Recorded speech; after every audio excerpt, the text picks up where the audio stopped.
Todo mundo deprime sem exercício de sentido e propósito de vida. Por favor, explique o que é propósito de vida. Não consigo entender isto e não sei qual é o meu. Olha só, Maria, eu não sei no que você acredita, mas deixa eu te falar uma coisa. É, não somos, novamente, somos parte da natureza. Tudo na natureza tem propósito. Por exemplo, qual o propósito do sol? Gerar energia, iluminar. Qual o propósito da laranjeira? Gerar um fruto chamado laranja. Então, assim, tudo que existe no universo tem propósito, mesmo que a gente desconheça.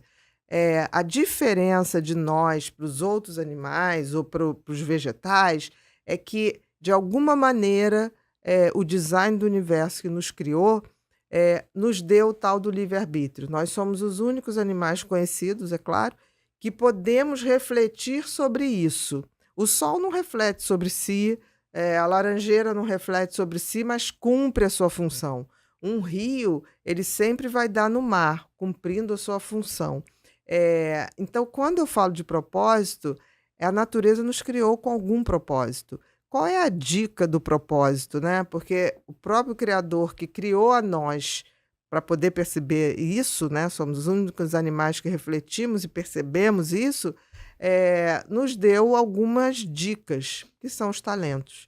A gente vê que desde muito cedo, algumas crianças têm mais facilidade para algumas coisas do que outras. E isso está exatamente na palestra que eu acabei de fazer.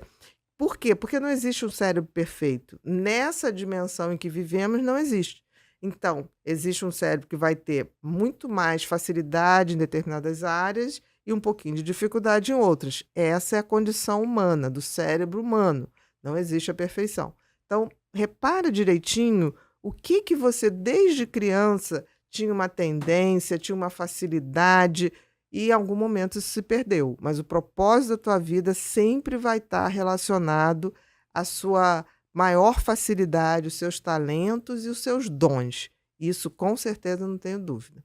E realizar, achar esse propósito, e colocar ele em ação, é simplesmente realizar o destino da gente e mais ainda, é ser feliz. Ser feliz é cumprir com a nossa, missão, ao que fomos destinados nesse planeta aqui. Essa perda, né, quando o cérebro ele vai perdendo esse comando e muitas vezes você está brigando ou você não está entendendo e ele não está conseguindo se controlar.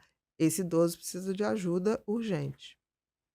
Viviane Lima, como ajudar alguém que voltou a ter sintomas depressivos quando, em momentos de crise, de choro e desânimo, ela está fazendo terapia para depressão recorrente?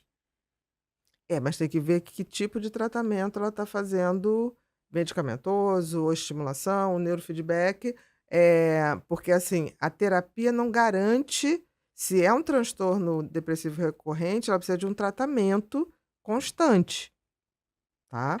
Entendi. E aí a gente tem que ver, ela responde mal a remédio, existe uma coisa chamada teste de neurofarmagem, para a gente ver qual é o remédio que geneticamente ela responde melhor.